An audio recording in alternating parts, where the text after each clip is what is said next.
Like almost all other sectors globally, mining here in Rwanda did not escape the grasp of COVID-19 and its effects.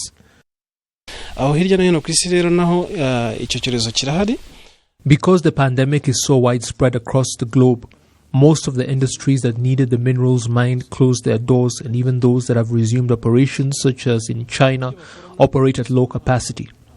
Also, the demand for their products has fallen significantly. All of that has affected our mining sector.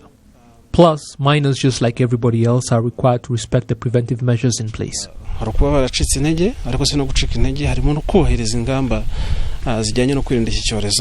Despite the falling prices on international markets in the last 3 years, Rwanda's mineral exports had continued to climb.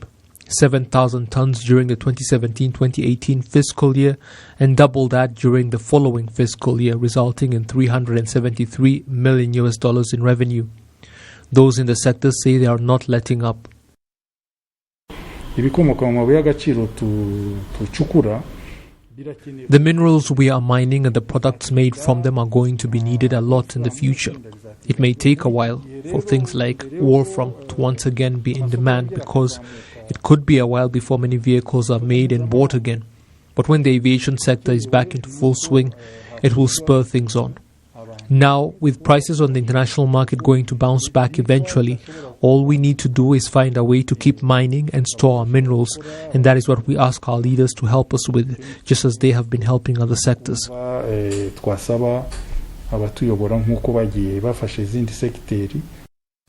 the last few months, coltan prices have plummeted by as much as 35%, wolfram by 25%, though surprisingly, cassiterite saw an increase of 15%, giving hope that the trend will be reflected for other minerals too as activities around the world resume and demand increases.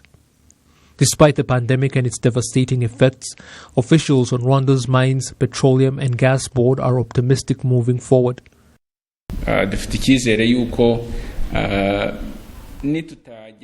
We believe that if we do not hit our target figures, we will be very close, because the efforts the miners made as well as our strategies have been yielding results.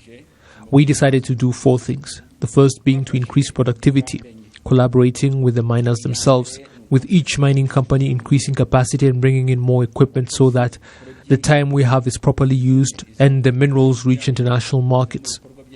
The second is processing the minerals in order to increase their value, and the smelters as well as refineries play their part to make that possible.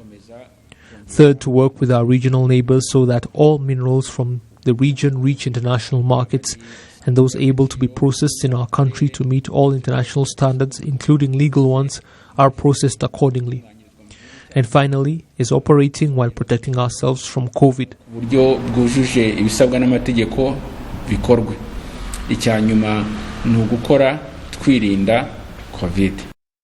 Rwanda's mining sector is second only to tourism when it comes to bringing in foreign currency, and employs 40,000 people.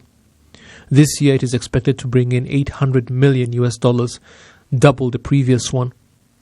By 2024, that figure is expected to be at $1.5 billion.